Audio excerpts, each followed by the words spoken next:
Thank you everyone for joining today's fourth Intebinar on managing environmental risks. My name is Yasin Buklev and I'm Associate Director at CBRE. I'll be chairing this session. This webinar is a great continuation of the previous three sessions. Today, Inteb team will guide you through the ISO standards and how this can be applied to manage environmental risks within an organizational framework. This methodology not only supports the identification and mitigation of risks, helping to protect the value of your assets, but also highlights opportunities for value creation. It can be integrated with internal tools, such as playbooks, for example, to drive strategic sustainability outcomes. And ultimately, it enables you to monitor and assess performance of your assets against key metrics, while also ensuring alignment with market standards and expectations. So without brief introduction, I'll hand over to Tom, David, and Harry, who will walk you through the standards in more detail. And please don't forget to submit your questions. We'll make sure to address them during the Q&A session at the end of the webinar.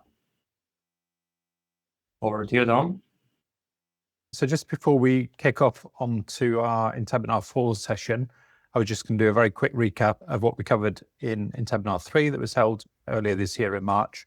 For those of you who didn't attend, we try and have a thread of information running throughout the Intebinars. So what we picked up on Intebinar 3 was inevitably data management and reporting, such an important topic to reiterate.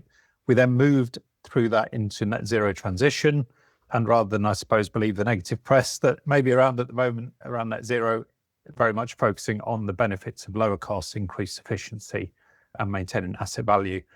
We then went a little bit heavy on the acronyms, I'm afraid. And so this is where it's really useful to refer back to the document that we presented, the slides.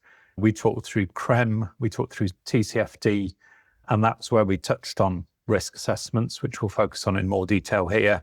And we looked into ESG and green building certifications. We focused on BREEAM, LEED, neighbours, and then we looked at GRESB reporting, which I understand is a sore point for a number of you on the call, with GRESB reporting at its peak at the moment. And then we touched briefly on green building design and building management systems to look at optimizing our operations, reducing waste, and again, cutting costs. So that leads us quite nicely into this fourth Intebinar on managing environmental risk.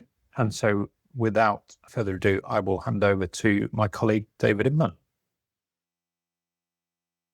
Thanks very much. And thank you to Yasin for that fantastic introduction. I've worked with Yasin on some projects over the last several years, which I want to touch upon in a minute. So I'll just introduce myself. My name's David Inman. I'm a chartered environmental surveyor and chartered environmentalist, and I work as an environmental consultant. I've worked for the company for 9 years, believe it or not. And now happy is because I'm surrounded by a great team, both in the office and out in the field.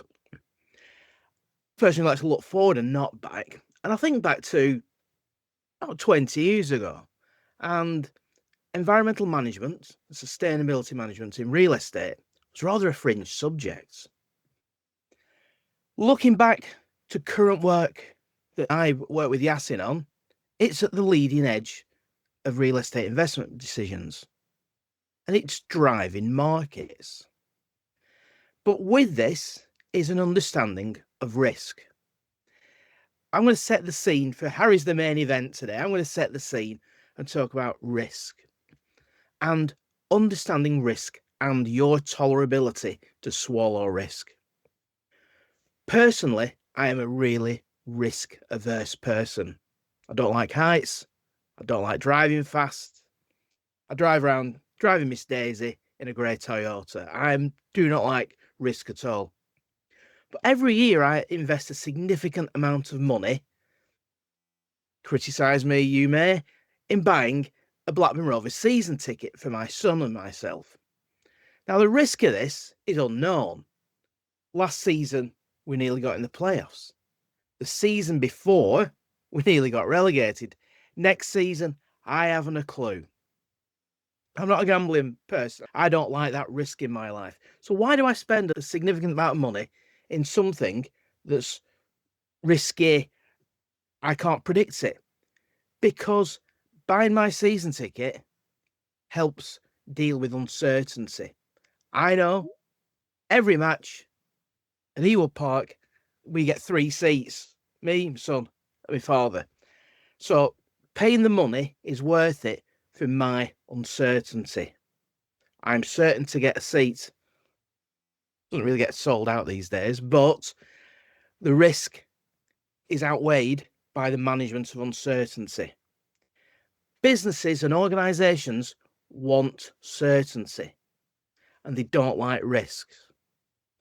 We're going to split it rather into environmental risks at ISO 14001 and energy risks at ISO 50001.